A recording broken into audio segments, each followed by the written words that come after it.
안녕하세요. 저는 해피북 미디어 편집자 권경옥입니다. 오늘 저희 해피북 미디어에서 책라방을 하게 되었는데요. 저희 정형남 작가님 모시고 이 맥박이라는 책 낭독회를 해보도록 하겠습니다. 그럼 제가 먼저 정형남 선생님 간단하게 소개해 드릴게요. 정형남 선생님은요, 현대문학 추천으로 문단에 나오셨습니다. 남도라는 작품으로 제1회 채만식 문학상을 수상하셨고요. 창작집 수평인간, 장군과 소리꾼, 진경산수, 노릇동, 중편집 반쪽 거울과 족집게, 백갈래 강물이 바다를 이룬다, 장편소설 숨겨진 햇살, 높은 곳 낮은 사람들, 만남 그 열정의 빛깔, 여인의 새벽, 토굴, 해안을 찾아서. 엄청 많으시네요, 선생님. 천년의 차시아날, 삼겹살. 삼겹살은 산진이에서 출간된 책인데 우수 교양도서로 선정된 바 있습니다.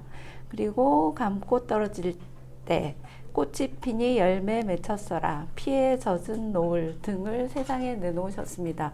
이거 말고도 쓰신 작품이 엄청 많은데 일단 이 정도로 소개를 드리고요. 오늘은 정형남 선생님이 요 맥박 장편소설 여기에서 이제 일부분을 독자들에게 낭독을 해주시겠습니다. 그럼 정형남 선생님 모시겠습니다. 예. 그럼 시작합니까? 네, 시작하시면 됩니다, 선생님. 사연의 어머니는 남편의 존재 따위는 잊기로 하였다. 식욕도 없었고 무시로 정신이 혼미해지는가 하면 머리, 가슴, 팔 등이 쑤시고 아팠다. 날구지를 하는가 보다 줄여 생각하며 나이를 생각하면 그것도 아니었다. 아직은 그럴 나이가 아니었다. 싫은겨 하는 동안 몸이 허약해지면서 비몽사몽간에 누가 자꾸만 어딘가로 오라고 손짓하는 것이었다. 꿈을 꾸어도 형체 없는 목소리가 정신을 어지럽게 하였다. 어디로 오라는 것인가? 점점 그 목소리는 장중하게 울리면서 정신을 가늠할 수 없게 하였다. 짊어진 제압을 씻어내고 천불이 난 그 가슴을 다스리자면 어디로 와야 하겠느냐? 오는 길을 인도할 것이니 발길 닿는 곳으로 오너라. 꿈속에서 그 목소리를 듣고 나면 열에 들떠 운신을 할 수 없었다. 꼼짝없이 몇 달을 알았다. 그런가 하면 산과 들을 헤매기도 하였다. 아이고, 저 옆편네 앞만 해도 신이 들리는 것 같네. 그런 게 말시 멀쩡하던 옆편네가 저리 미쳐나다니 예산일이 아니여. 주위 사람들은 그녀의 병센을 무병의 조짐으로 보았다. 그러면던 어느 날 피골이 상접한 몰골로 이명처럼 들리는 그 소리에 이끌려 어린 아들을 앞세우고 무작정 산을 오르기 시작하였다. 무성한 숲을 헤치고 산을 오르자 모진 풍상을 이겨나온 바위들이 우쭐우쭐 눈앞을 가로막듯 다가왔다. 바위들이 하나같이 불볼살들의 화연으로 보이지야. 대웅전 깊숙이 위엄있게 자리한 부처가 아니라 밝은 햇살 아래서 풍찬 노숙을 이겨나온 친근하고 소탈하고 어리석기까지 한 모습들이다. 어머니는 경건한 눈빛으로 쓸어 안았다. 아닌 게 아니라 앉은 바위 누운 바위 선바위 돌아앉은 바위 생각을 놓아버린 바위들이 하나같이 저작거리나 시장통이나 햇살 들이치는 토박마루에서 온몸을 꼼없이 드러내는 소탈하고 친근하고 어리석기까지 한 우리네 할아버지, 할머니, 삼촌, 당숙, 형님, 이웃들의 모습이었다. 저기 바다 멀리 수평선에서 이는 바람과 산 아래로 흐르는 계곡물 소리가 바위마다 생명을 불어넣고 있다. 어머니는 잠시 풀숲 너럭바위에 걸터앉아 숨을 가다듬며 매화향기 같은 미소를 입가에 담았다. 평소에 볼 수 없었던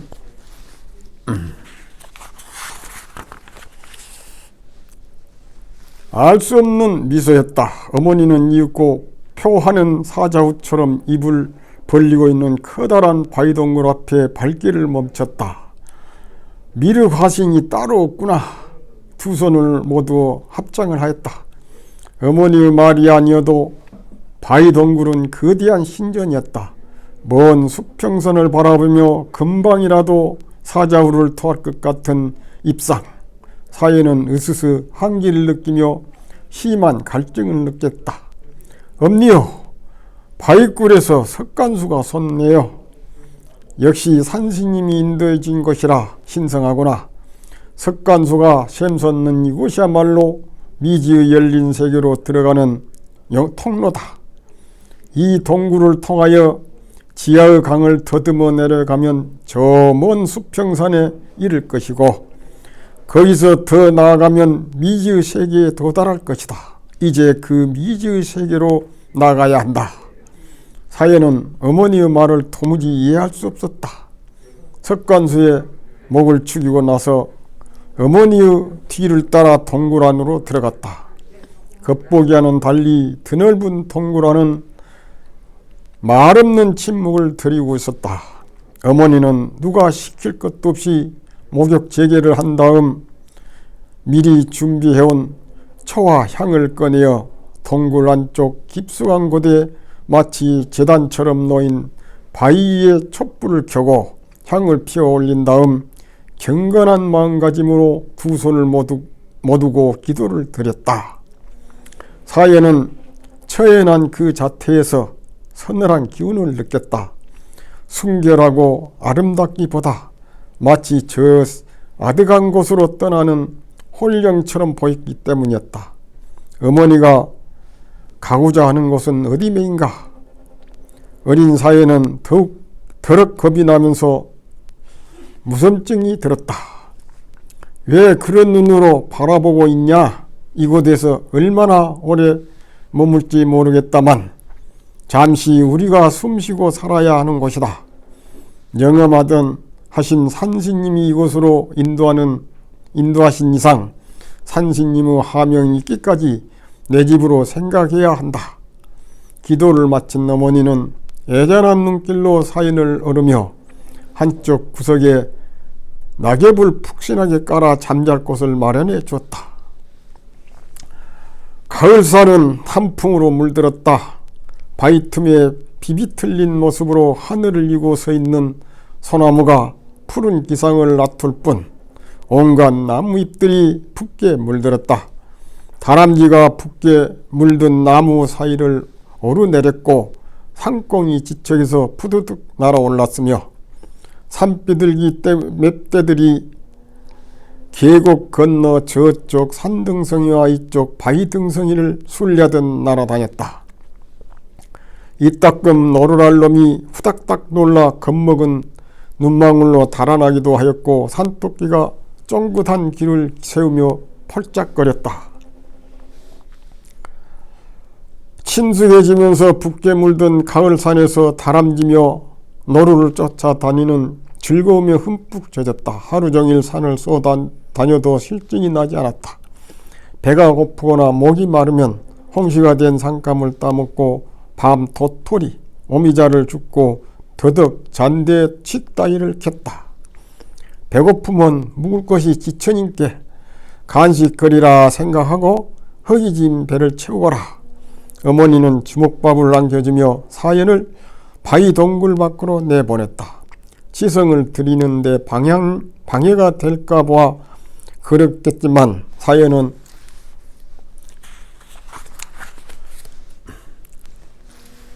한없는 자유를 누렸다.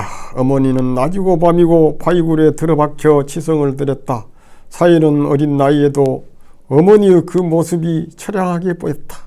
무엇을 하자는 건지, 아니 누구를 위해 저러는지 살갑게 다가오지 않았다. 조금 모피로 끼니를 때우다시피 하며 기도 삼매경에 빠져든 어머니가 영 마뜩 자났다. 사인은 한낮에는 단풍으로 물든 산을 누빌 수 있어 그런대로 외로움을 타지 않았다. 삼진승들과의 대화도 재밌었다. 그러나 밤이 되면 사정이 달랐다. 두툼하게 낙엽을 깔았다고는 하나 찬 기운이 배어들었고 밤 하늘의 별들은 어찌나 투명하고 영롱하게 반짝이는지 금방이라도 눈앞에 쏟아져 내릴 것 같아 서러운 마음이 들었다. 어째서 서러운 마음이 드는지 알다가도 모를 일이었다. 등허리에 배어드는 한기 때문만은 아니었다. 오늘은 도토리며 밤을 제법 줬구나. 버섯도 제법 따고 말이다.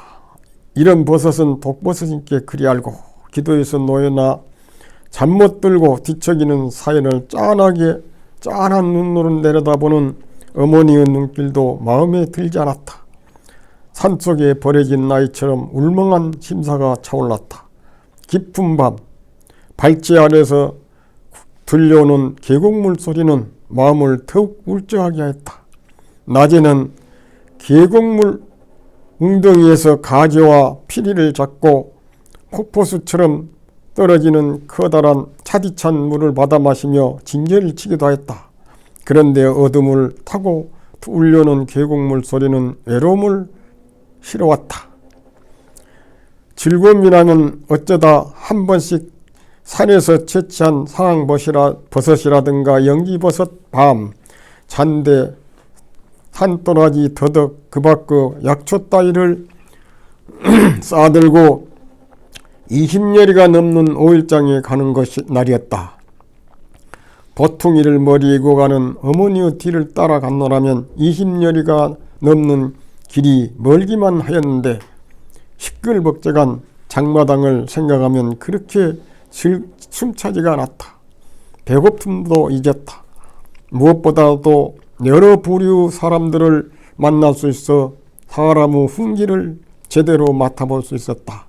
싸전이며 신발전, 옷전, 그릇전, 잡화전, 어물전, 식육점 등등 두루두루 돌아다니며 구경하노라면 흥겨움마저 잃었다. 배고프지야. 크는 나이에 영양 보충도 제대로 못하고 돼지 국밥이나 한 그릇 사주마. 어머니는 약재상에 들려 머리에 이온 약재를 넘기고 돼지 국밥집으로 향하였다.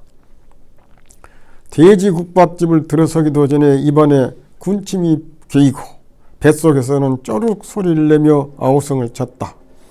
사이에는 돼지 국밥을 개눈 감추듯 비었다.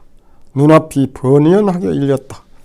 그 순간 돼지 국밥집 눈이 새카만 꼬맹이 여자애와 눈이 마주쳤다. 개걸스럽게 돼지국밥을 먹는 사연을 줄곧 지켜보고 있었다는 듯 미묘한 웃음을 입가에 떠올렸다. 사연은 조금은 창피하고 멋쩍었으나 5일장에 갈 때마다 그 눈길과 마주치는 것이 싫지가 않았다. 한마디 말이라도 건네고 싶었으나 왠지 모르게 그때마다 입안이 바싹 말랐다. 어머니는 사연이 돼지국밥을 먹을 동안 장을 돌며 일용할 양식과 산에서 구할 수 없는 채소를 샀다. 어머니는 산청 기도를 하고부터는 육식이라든가 생선 같은 비리단 음식은 금기사항처럼 일체 입에 대지 않았다. 돌아가는 길은 장에 갈 때와는 달리 멀게만 느껴져 피곤하였다.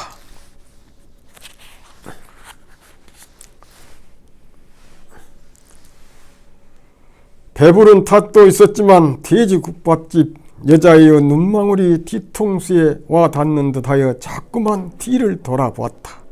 그 애와 어울려 소꿉놀이라도 하였으면 얼마나 좋을까. 외로움을 잔뜩 아는 천혜고아처럼 느껴지는 산속 바위굴에 가기가 싫었다.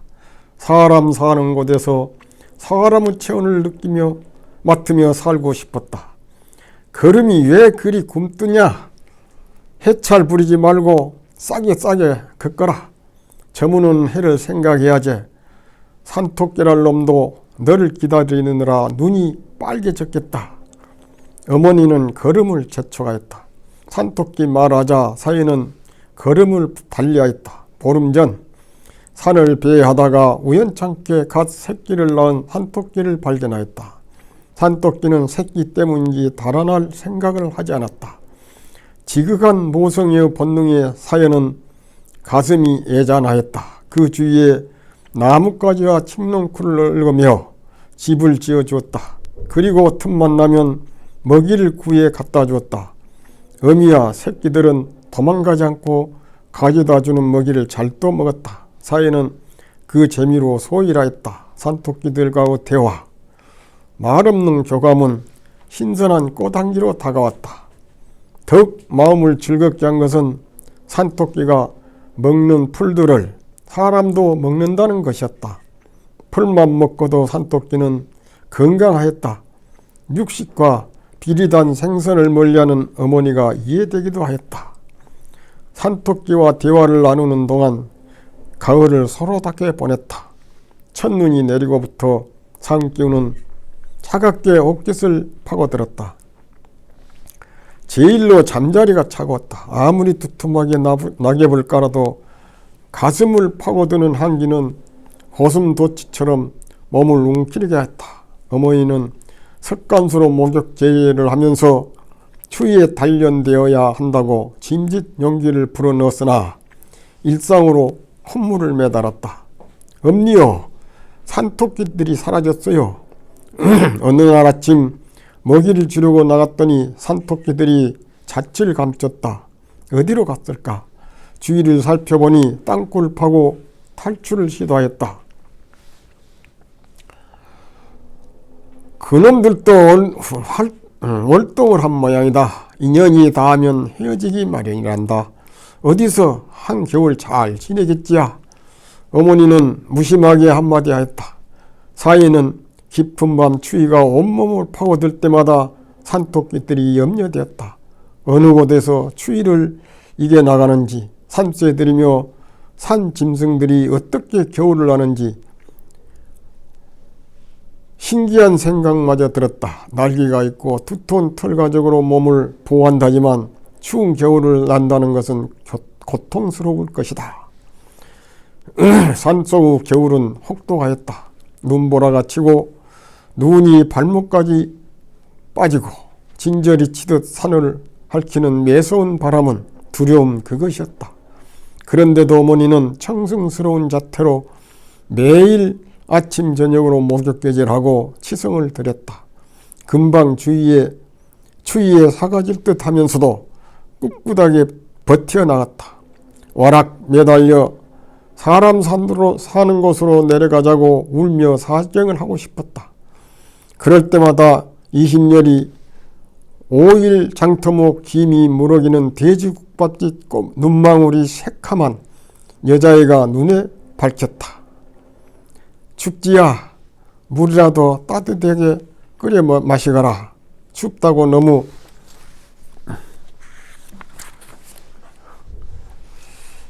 불가에만 앉아있지 말고 사람이나 짐승이나 춥고 더운 것을 이겨내야 한다.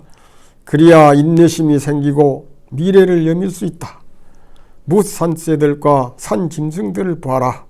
얼마나 슬기롭게 하늘을 날아오르고 땅의 흥김을 몸에 바르느냐. 인간도 세상을 올바르고 굳건하게 살려면 그 점을 본받아야 한다. 거짓말. 따뜻한 아랫목에서 입안 묶고 사는 아이들은 세상을 더 잘 살 것인데 사회는 어머니의 그 말에 심한 반기를 들었다. 배불리 잘 먹고 잘 살면 무엇 때문에 산속 바위 동굴에서 추위에서 웅크리고 떨 것인가. 겨울이 깊어갈수록 하루하루가 지겹고 고통스러웠다. 무엇보다 추위에 갇혀 지내는 게 불만스럽다. 가을에는 마음껏 단풍으로 수놓은 산을 뛰어다닐 수 있어 무한한 자유를 누렸다. 그런데 이건 무언가? 바닥 가운데 버려진 외로운 섬이나 다를 바 없었다. 앙상한 나뭇가지를 후려치는 찬바람은 그야말로 얼어붙은 색이었다. 다행인 것은 혹독한 추위 속에서 콧물을 흘리면서도 감기로 알아눕지 않았다. 기적 같은 일이었다. 어머니는 그 점을 무척 고마워했다. 아무래도 선생님이 너를 돌보는 갑다. 머지않아 봄이 돌아오면 새로운 기운이 솟아날 것이다. 엄니요, 겨울이 정말 길고도 지겹네요. 그러게 말이다. 아무리 긴 밤일지라도 새벽이 오듯이 이제 밤은 남은 겨울이 길면 얼마나 길겠냐. 어머니는 자신에게 다짐하듯 말하며 기도에 정성을 쏟았다. 어머니 말처럼 큰 눈이 한 차례 내리고 귀를 내는 칼바람이 두서 번 산야를 휘젓곤 지나가자 소리 없는 흥기가 저 밑바닥에서 집혀났다. 그렇다고 지지개를 켜기는 아직 일렀다. 아직도 북쪽 하늘가에 먹장구름이 박쥐의 날개처럼 펼쳐졌고 계곡물 소리도 무거운 얼음장 속에 짓눌러 우렁차지가 않았다. 그때쯤 어머니는 모처럼 오일장에 나가 떡과 나물과 과일을 샀다. 겨울 들어 처음으로 오일장을 본 것이다.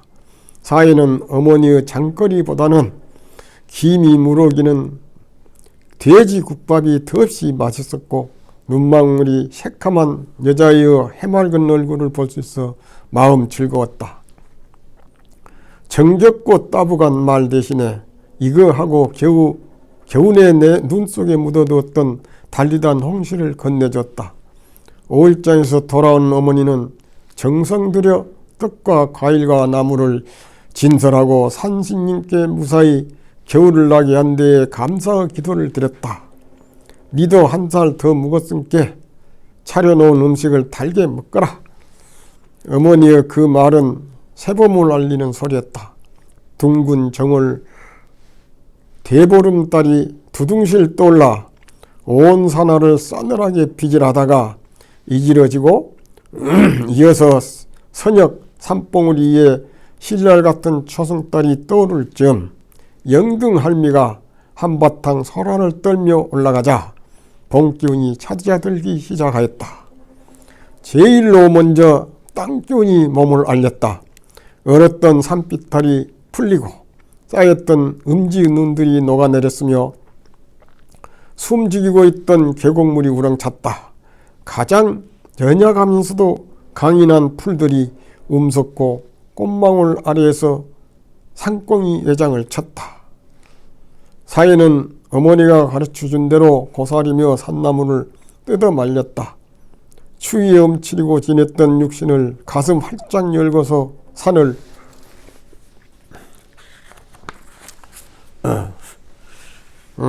누빌 수 있다는 것을 세상이 새로 열리는 계절의 순한 작용이었다. 따스한 햇살과 봄기운이 이렇게도 몸과 마음을 가볍게 하는가. 사회는 다시금 다람쥐와 놀고 산토끼를 쫓아다녔다. 기슭에서 화들짝 놀라는 산꽁이에 주먹총을 놓기도 했고 계곡에서 피리와 가지를 잡기도 했다. 봄이 좋기는 좋구나. 계곡물 소리도 맑고 우렁차게 들린다. 어머니도 잠시 치마 말기를 여미듯 여린 감상에 젖으며 시성을 들이는데 불편을 몰랐다. 그와 함께 눈빛이 달라지고 행동 거지의 신기가 변했다. 미시한 홍김처럼 변했으나 분명 변화의 조짐이었다. 때로는 알아들을 수 없는 주문을 주워 삼키기도 하였고 땅바닥에다 얄궂은 형상의 그림도 아니고 글씨도 아닌 문자를 쓰기도 하였다. 영험하신 산신님이 내리신 신서라고 하였다. 그런가 하면 갑자기 경련을 일으키듯 혼절하기도 하였고 진달래 꽃물보다 더 고혹적인 홍조를 얼굴에 들이운 채 산봉우리를 바라보며 환희에 잠기기도 하였다. 엄니여 왜 그러는가. 때로는 무섭기도 하고 점점 요상하게 변해가요. 사회는 신기가 변할 때면 어머니의 치마 말개를 붙들고 울먹였다. 미쳐나지나 않을까 조바심쳤다. 오냐 걱정 말거라. 선생님이 머지않아 죄 많고 한설인 중생들의 원혼을 구제하고 천도하라 하신다. 쬐끔만 참고 견디거라. 불신과 반목으로 들어찬 인간 세상에 내려가 저마다 가슴에 맺힌 한과 마디진 지엽을 씻어 내려야겠다. 어머니는 아들을 다독였다. 사회는 그래도 마음이 놓이지 않았다. 귀 여린 그 모습 자체가 마음에 들지 않았다. 그나마 한나대는 봄 향기에 취하여 어머니에 대한 불만스러움을 잊을 수 있었다. 고사리며 취나물, 두릅, 은나무순, 삼뽕나무순을 따다우며 산을 누비다 보면 하루해가 설핏 기울고 온몸이 나른하게 가라앉았다. 봄잠은 보리쌀 서멀가도 바꾸지 않는다는 어머니의 말처럼 밤이 되면 어찌 그리도 잠이 쏟아지는지 하루 종일 산을 누빈 때문이기도 하였지만 세상 근심 다 놓아버리고 잠들 수 있었다.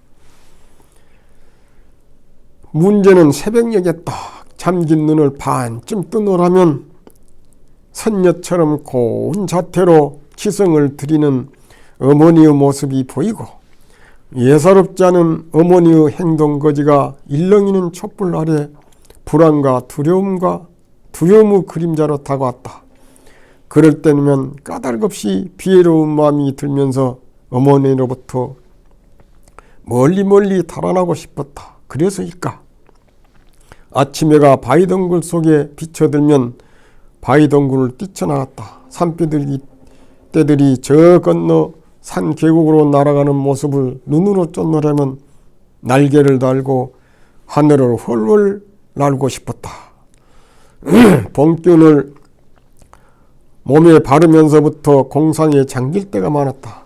어쩔 때는 화사한 꽃망울로 다가오는 상념에 젖기도 하였고 습습하고도 달짝지근한 봄 향기를 몸에 바르며 시간을 잊기도 하였다.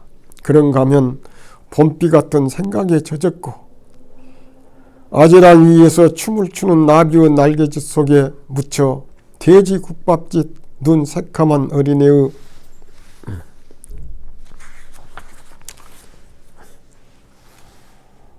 논이는 꿈도 꿨다. 그 같은 상념 뒤끝에는 어머니의 영상이 뒤따라와 마음을 울적하게 했다. 어쩌자고 신이 들린 걸까? 아무리 곱씹어도 풀 수 없는 수수께끼였다. 봄이 가자 한결 성숙한 계절이 다가왔다. 하루가 다르게 온 산이 짙푸른 녹음으로 번졌다. 뜨거운 햇살 아래 후끈 지열이 달아오르고 자그마한 나무 그늘을 찾게 했다. 감꽃이 떨어지기가 무섭게 장마가 찾아왔다. 사이에는 비에 갇혀 지내는 게 싫었다.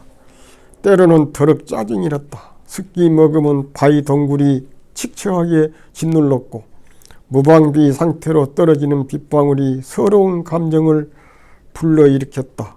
궁상맞고 처량한 신세였다. 어머니는 전혀 신경을 쓰지 않았다. 엄니요, 비가 새는 뒤 바위 틈소리 좀 막으면 안 될까요? 혹독한 겨울도 나지 않았냐? 뼈골을 쑤시는 찬바람에 비하면 얼마나 시원한 기분이 드냐? 장마가 길어봤자 얼마나 길겠느냐? 모든 게 마음 묵기에 달렸다. 어머니는 흔연한 모습으로 치성을 드렸다. 사이에는 불퉁한 얼굴로 불만스러워했다. 하긴 산새들이나 산짐승들도 비에 젖어 지낼 것이다. 나무 위에 둥지를 틀고 있는 산새들만 보아도 용하다는 생각이 들었다. 억수로 퍼붓는 빗속에서도 견뎌내지 않는가? 노루나 산토끼는 어떻게 비를 피할까? 사이는 생각이 거기에 이르면 체념 섞인 얼굴로 비를 맞았다. 장마가 그치자 본격적인 여름으로 잡아들었다. 매미가 귀 따갑게 울고 풀모기갈 놈이 시도 때도 없이 달려들었다. 바위 동굴은 더위를 피하기는 더없이 좋았다. 시원한 밤 산바람이 몰아칠 때면 한낮 호수가 그렇게도 달았다. 별이 쏟아져 내리는 밤이면 모깃불을 피며 가슴에 별을 따 담았다. 달이라도 떠오르면 전설의 나라를 연상시켰다. 겨울달은 차갑고 서러웠으나 여름 밤하늘에 떠있는 달은 그 무엇인가를 이야기하였다. 사연이 그 같은 상념에 젖어 있을 때 어머니는 둥근 달 아래에서 살풋이 미쳐났다. 이제가 날갯짓을 하며 날아오르려는 어린 산새처럼 하늘로 비상하려는 몸짓으로 춤을 추었다. 정녕 그것은 날갯짓이었다. 이태롭게만 보이는 몸짓, 그 설익은 동작 하나하나가 겨울을 예고하는 진눈깨비처럼 보였다. 땅 위에 내리자마자 사르르 녹아내리는 진눈깨비. 어머니는 그렇게 비상을 거듭하였다. 그때마다 사위는 왠지 모르게 목이 메어 외면하였다. 그러는 사이 찌든 듯한 무더위가 한풀 꺾이고 기약스럽게 울던 매미소리도 자지러지는 가운데 산 국화가 가을을 알렸다. 스산한 가을바람과 함께 단풍이 붓게 물들기 시작하였다. 상감, 밤, 도토리가 이어 터졌다. 우리가 여기 온 지 1년이 됐구나. 지겹고 외롭지야. 하지만 한 해를 더 버텨야겠다. 아니지야, 2해를 더 버틸지도 모르겠다. 너도 상준을 담뿍 몸에 지녔으니 겨울을 어떻게 날지야 잘 알 것이다. 네가 곁에 있어준 게 힘이 된다. 어머니는 사연의 손을 다감하게 잡았다. 오랜만에 느껴보는 어머니의 따스한 체온이었다. 산신님에게 영혼을 아껴버린 뒤로는 어머니의 따뜻한 온기를 느껴보지 못하였다. 선생님 여기까지 하시면 시간이 딱 맞겠습니다. 이것은 참 뭐라 해야 되나? 네. 이것은 맥박 속에 있는 변신입니다. 변신의 일부입니다. 됐죠? 네, 선생님 수고 많으셨습니다. 아따, 그 참 어렵네. 선생님 너무 잘 읽어주셨어요. 그래? 네. 이거 다 오늘 낭독은 그럼 여기서 마치도록 하겠고요. 저희는 다음에 다른 책으로 다시 찾아뵙도록 하겠습니다. 감사합니다. 박수. 박수.